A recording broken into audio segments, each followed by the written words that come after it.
નમસ્કાર વિદ્યાર્થી મિત્રો, મારી YouTube ચેનલમાં આપનું હાર્દિક સ્વાગત છે।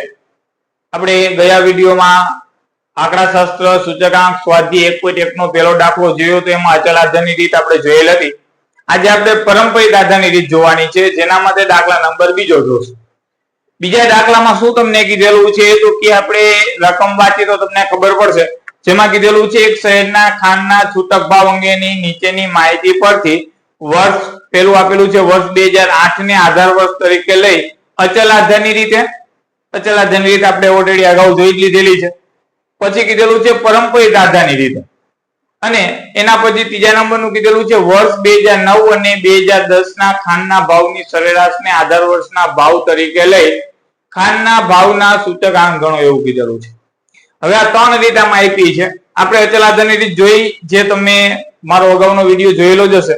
તમને કાઈ પણ પ્રશ્ન હોય તમે કોમેન્ટમાં મને જણાવી શકો છો। કોમેન્ટમાં જણાવશો તો આપણે એનું સોલ્યુશન દેવું, એનો જવાબ હું તમને આપીશ।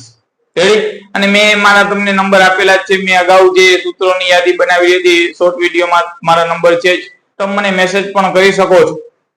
અહીં આપણે પરંપરિત આધારની રીત જોઈ તો પરંપરિત આધારની રીત પહેલા આપણે કીધું હતું કે સૂત્ર આવડશે તો આવડશે, સૂત્ર આધારિત જ છે। તો પરંપરિત આધારની રીતે સૂત્ર શું થાય છે તો કે I બરાબર, એટલે પરંપરિત આધારની રીતે સૂચકાંક બરાબર ચાલુ વર્ષની ચલ કિંમત છેદમાં અગાઉના વર્ષની ચલ કિંમત ગુણ્યા 100। અચલ આધારની રીતમાં શું હતું તો કે આધાર વર્ષ આપેલું હતું, આપણે અગાઉના દાખલામાં જોયું એમાં કીધેલું હતું ખાલી આધાર વર્ષ આપને કીધેલું હોય તો એ અચલ આધારની રીત હશે। એટલે અહીંયા પરંપરિત આધારની રીત આપણે જોવાની છે, જેમાં નીચે તમને રકમ આપેલી છે વર્ષ 2008 થી લઈ 2015 સુધી, જેમાં ખાંડનો ભાવ કિલોગ્રામ દીઠ આપણે કીધેલો છે। આપણે જોયું તો કે 2008 થી લઈ 2015 સુધી, અને પછી તમને ખાંડનો ભાવ આપેલો છે 28, 28.50, 29.50, 30, 31, 32, 34 અને 36। હવે આપણે અહીં જોયું તો કે પરંપરિત આધારની રીત, પરંપરિત આધારની રીતમાં આધાર વર્ષનો કઈ ઉલ્લેખ કરેલો નહીં હોય તો આપણે શું કરશું તો કે પહેલા આપણે એનું સૂત્ર લખી નાખશું। પરંપરિત આધારે સૂચકાંક બરાબર ચાલુ વર્ષની ચલ કિંમત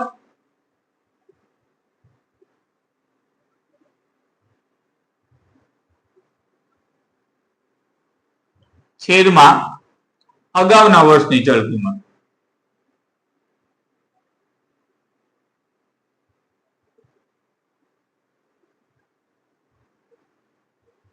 ગુણ્યા 100।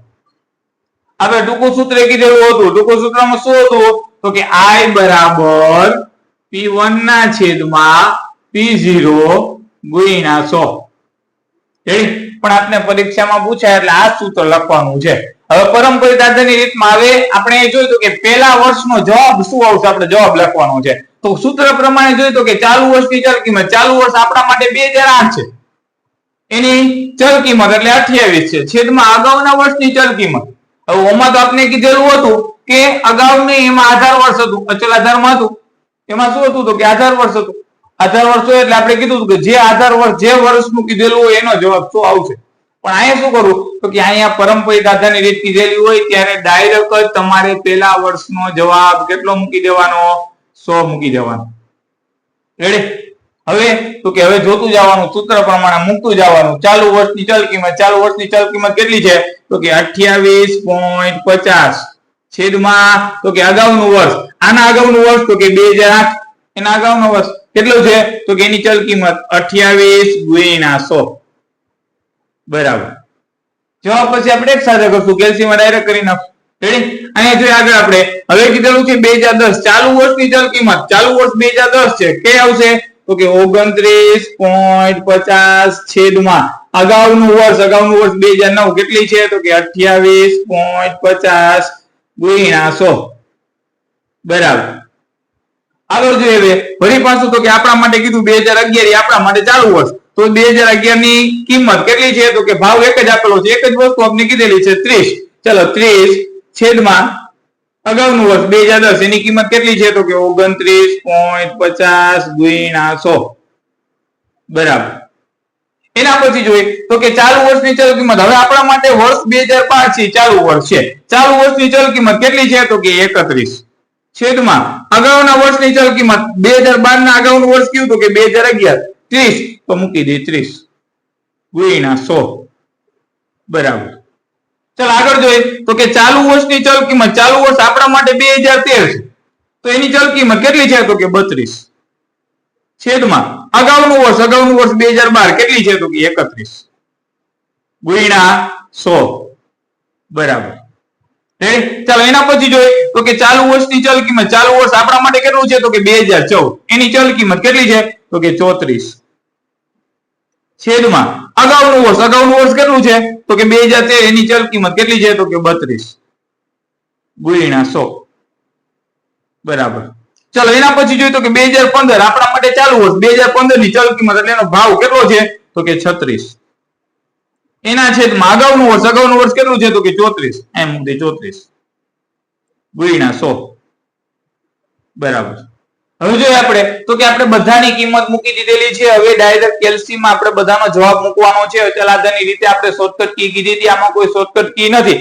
ઓમાં અચલ આધારની રીતમાં શું હતું તો કે અચલ આધારની રીતમાં સાહેબ બધાના છેદમાં સરખા હતા, આમાં ક્યાંય સરખા આવતા નથી.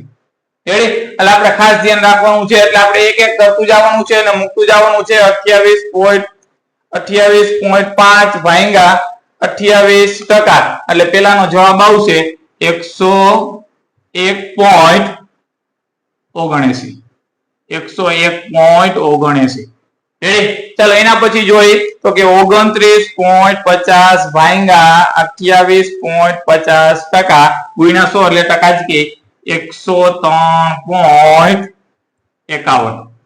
પોઈન્ટ પછી ત્રીજો અંક 5 કે 5 થી વધુ હોય તો એ ઉમેરી દેવાનો છે. અહીંયા આપણે જોઈ તો 50 87 એવો આવે છે એટલે પોઈન્ટ પછી ત્રીજો અંક 8 છે. 5 કે તેથી વધુ એટલે એક આપણે ઉમેરી દેવાનો છે. 50 ની જગ્યાએ આપણે 51 કરી નાખ્યા છે.